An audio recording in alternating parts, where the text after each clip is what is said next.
after I revealed my John's infidelity to my family. It can't be helped, can it? Through a useless wife who can't even bear children. Maybe you should just leave. At Listery, a useless woman who can't even give birth to children. Isn't divorce the best option for everyone? They burst into laughter while saying these things. Understood. Then I'll call my parents here. Please say those exact words directly to my parents. And so, I made a phone call and invited my parents. I am Jessie, a 30-year-old housewife currently undergoing fertility treatments. Since my father passed away in an accident when I was young, my mother raised me single-handedly until I became an adult. Thanks to her, I never felt deprived and lived a life like anyone else. Years ago, I was able to have a happy marriage. I quit my job and became a full-time housewife. My husband, John, is an ordinary 32-year-old office worker. I'd hoped for a peaceful married life. Despite trying for 5 years, we still haven't been able to conceive a child. I have been going to the hospital for infertility treatments for years, but we are still unsuccessful. Consequently, I find myself living in a constant state of stress. And the main cause of this is the excessive pressure from my mother-in-law. At first, my mother-in-law asked in a gentle manner, still no children. But after a year had passed, she started saying things like, still unable to conceive. Isn't it too late? Quit your job and make time for the sake of having a child. Eventually, she went on to say, are you really actively pursuing fertility treatments? Could it be that you're avoiding having a child and using contraception? I guess on your fertility treatments already. In the end, I decided to quit my job. Fertility treatments involve various tests and treatments that require money. Don't let John waste more money on this. Why can't you have a child? It's frustrating to be told such things. However, one day, my mother-in-law went so far as to accompany me to the hospital to ensure that I was really undergoing fertility treatments. She confronted the attending physician saying, why can't my daughter-in-law have children? Etren, is she trying to deceive us with some strange treatment? She relentlessly pressed the doctor. It's not solely your wife's fault. There could also be factors related to her husband. But to which my mother-in-law exclaimed, that's impossible. Are you saying it's John's fault?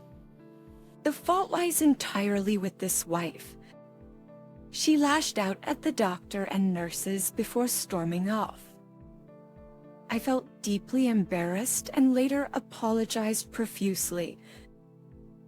You're in a difficult environment. I also spoke to my John about how unbearable the pressure from his mother had become. Pun responded, there's no point in saying things like that.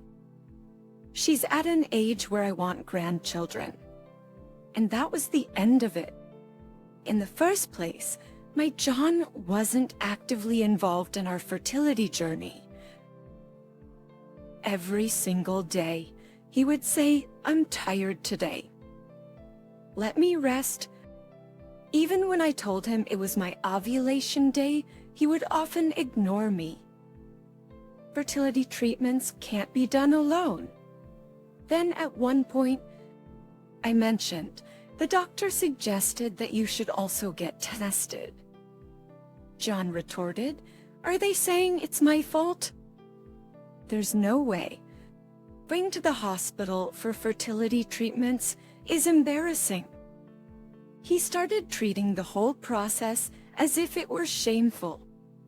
He felt completely responsible for everything and thought that I should just handle the treatment on my own since he wouldn't cooperate. My mother-in-law often showed up unannounced at our house and would even enter our bedroom without permission. Checking every nook and cranny, she would say, "You're not using contraception, are you?"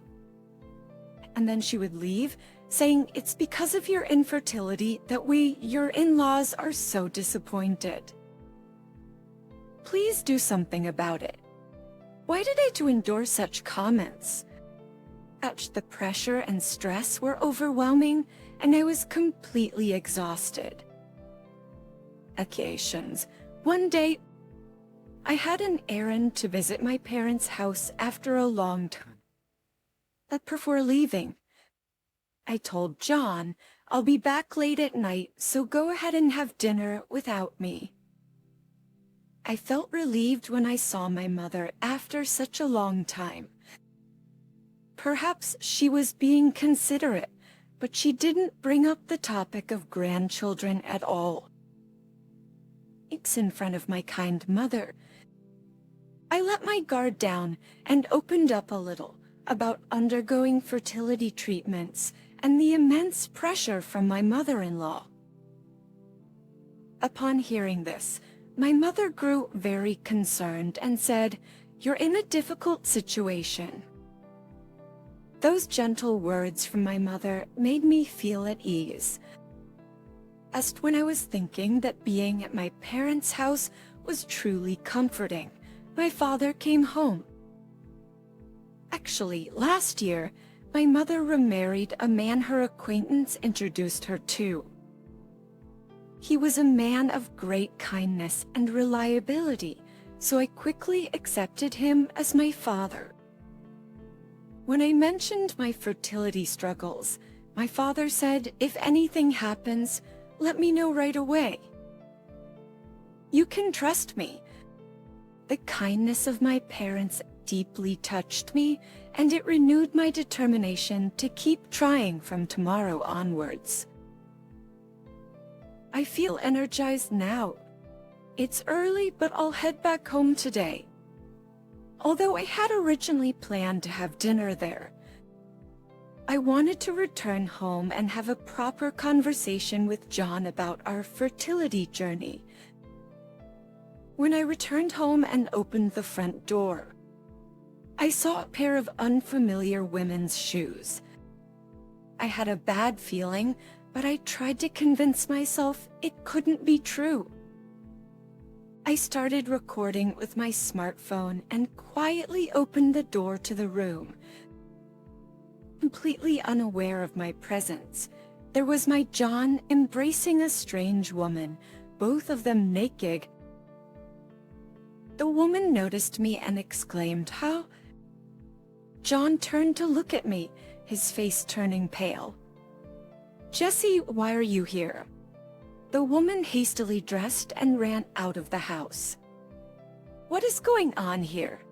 I asked, and John let out a deep sigh before adopting a defensive attitude. "Well, I also need a way to relieve myself. I mean, I can't find that release with you anymore. Or rather, I don't see you as a woman. How can you think that way, knowing the struggles and emotions I go through during difficult infertility treatments? Now, change your clothes." Actors at the Palafis, I hurriedly helped my John get dressed and then pulled his arm, heading straight to my in-laws' house. I intended to seek some sort of reprimand from them.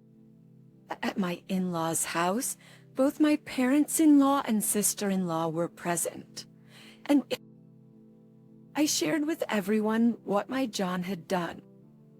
However, the response I received was beyond belief. "Well, isn't that inevitable? It's because you lack appeal.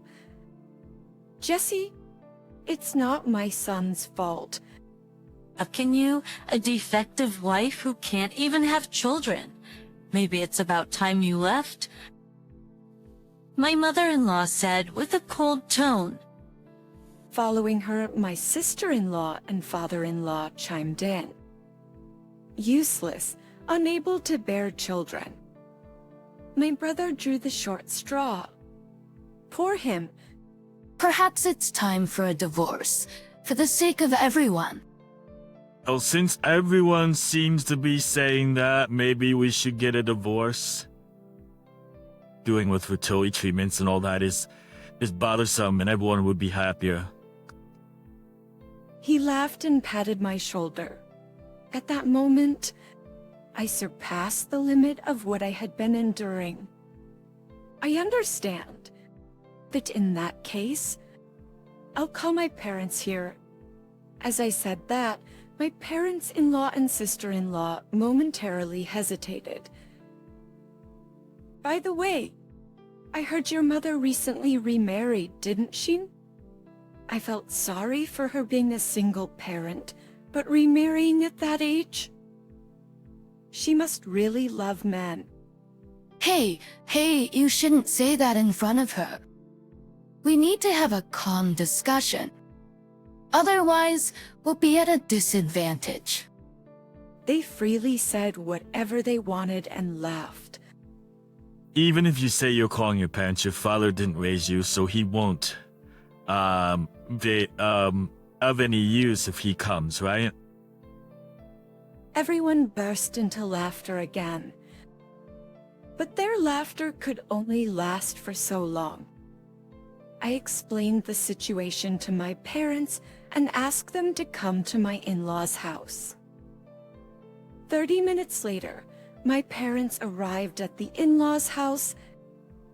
I urged my mother-in-law to let them in, and as soon as my father appeared in the living room, both my father-in-law and John's expressions turned sour. Why are you here? This can't be true. First, what's going on? Jesse, I couldn't make any sense of their reactions. What's going on? Both of you, let's proceed with the divorce discussion quickly. Oh, I see. When you said she remarried, I thought you had caught a young man, but it seems like you chose quite an old one, Mother. She said such things and smirked. But both my father-in-law and John were in an unusual state. Idiots! Both of you shut your mouths. Who do you think this person is?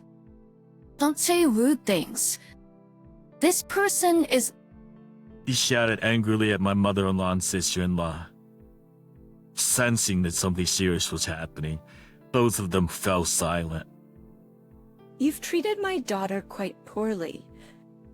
My father said that and glared at my father-in-law and John with a stern expression. Our daughter, could it be that, well, the company president is Jesse's? Sweating profusely, my father-in-law spoke to my father. My John was at a loss for words. Upon hearing those words, my mother-in-law and sister-in-law finally understood the situation and their expressions turned sour.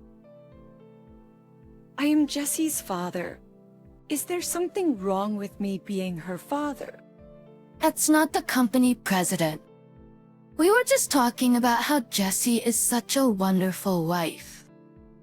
Interrupting my father-in-law's excuse, I played the recording of the conversation I had with my parents-in-law and sister-in-law earlier from my smartphone. Yes, when the topic of divorce came up. I had recorded the conversation between the four of them as evidence. I see. Then, in the frozen atmosphere, there was silence for a while. Jesse, the earlier conversation was obviously a joke. We were trying to make you laugh because you seemed shocked. I was told that, and I clearly said to my mother-in-law, in addition to this recording, I've kept recordings of all the abusive remarks I've been subjected to. And of course, I also have video evidence of Hiroshi cheating. It's too late for excuses. Wait, Jesse, why didn't you tell me that your father is the president of our company? That's dirty. Enter upon hearing John's words, my father glared at him and spoke in a firm tone. Father, so if I weren't Jesse's father, you think you can say anything to her? Do not be silly. It's truly regrettable that such vulgar individuals were in our company. Both of you better think carefully about your future. John, upon hearing those words, turned pale. My father-in-law could no longer say anything and collapsed to the floor. My mother-in-law and sister-in-law had tears in their eyes from the shock. I understand that this kind of approach could be considered unfair. However, if they attacked me as a family, don't I have the right to retaliate as a member of my own family? Eppoliti approachance. I said to John that when I exited my parents-in-law's house after years of undergoing treatment at the hospital, it was concluded that there was no issue with me. So, the probability is high that the reason for our inability to have children lies with you. Damn, sirs, it will be quite a struggle for me to have children in the future. Upon hearing that, John sat on the floor in a daze. My parents and I left the despairing atmosphere of my in-laws' house behind. Subsequently, John and I proceeded with the divorce. He'd been trying to contact me multiple times, but I blocked all of his attempts. Then, on that day, using all the things I had been told by that family, the evidence video of John's infidelity, and the verbal abuse I had endured from my mother-in-law, I was able to demand a staggering 8 million yen in compensation. Moreover, my father, who was furious about this incident, made a decisive move by immediately terminating my father-in-law and John from the company, inflicting a significant blow. I requested the 8 million yen compensation to be paid in a lump sum, but since I had also been fired from the company, my father-in-law and John faced severe financial obligations. In the end, due to the enormous amount of compensation, my in-laws were forced to sell their house, and the whole family moved to a cheap apartment in the countryside, living in misery. They insisted that it was all because of those words spoken back then, and their family relationships had become the worst. My father said gently, all I could do was to fire that father and son. But if it brings even a little relief to Jesse, I'm happy as a father. My mother supported me through the mental damage I had endured, and finally, I was able to break free from a life of pressure and stress.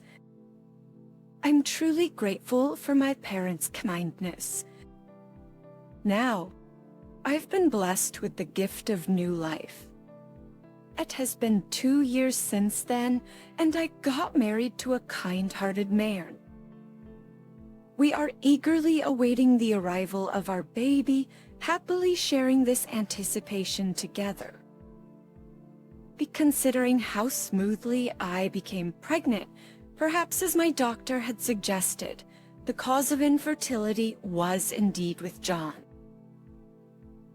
Now I am surrounded by loving people, including my husband.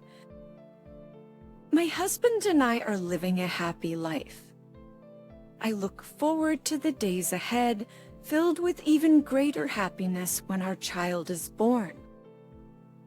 I'm genuinely excited for what lies ahead.